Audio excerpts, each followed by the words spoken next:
एती मार पई कुरलाने तैंकी दर्द ना आया। कि हे वाहिगुरू, हे रब, इन्नी चार चफेरे चीख पुकार है, इन्नी पीड़ है, इन्नी मार पै रही है, इन्नी कुरलाहट है। हे वाहिगुरू, तरस कर, रहम कर, इन्हां नूं बख्श और इस धरती दे उत्ते ठंड वरता।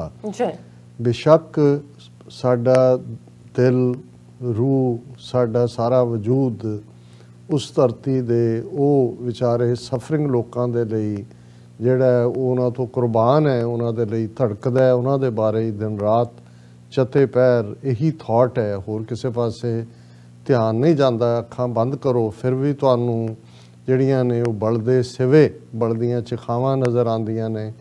ਜੇ ਤੁਸੀਂ ਕੁਛ ਵੀ ਐਕਟੀਵਿਟੀ ਕਰਦੇ ਹੋ ਤੇ ਇੱਕਦਮ ਆ ਰਿਹਾ ਕਿ ਭਾਈ ਉੱਥੇ ਲੋਕ ਕਿਉਂ ਜਿਹਾ ਕੁਰਲਾਮ ਮਚਿਆ ਹੋਇਆ ਹੈ, ਕੋਹਰਾਮ ਕਿਉਂ ਜਿਹੀ ਕੁਰਲਾਹਟ ਹੈ, ਕਿੰਨੀ ਚੀਖੋ ਪੁਕਾਰ ਹੈ।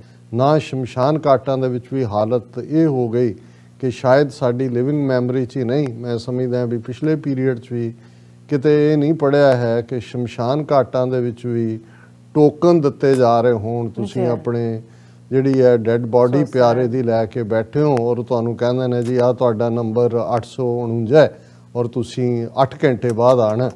ਹੁਣ ਜਿੱਥੇ ਇਹ ਹਾਲਤ ਬਣੀ ਹੋਈ ਹੈ ਔਰ ਇਸ ਸਾਰੇ ਦੇ ਚਲਦਿਆਂ ਜਿਹੜੇ ਹਾਕਮ ਨੇ, ਜਦੋਂ ਅਸੀਂ ਇਹ ਕਹਿੰਦੇ ਹਾਂ ਕਿ ਭਾਈ ਪਾਇਰਸ ਚਿਖਾਵਾਂ ਬਲ ਰਹੀਆਂ ਨੇ, ਕਬਰਾਂ ਖੁਦ ਰਹੀਆਂ ਨੇ, ਪਰ ਹਾਕਮ ਕਿਸ ਹੱਦ ਤੱਕ ਬੇਤਰਸ ਹੈ, बेरहम है, झूठ नूं परनाया होया है।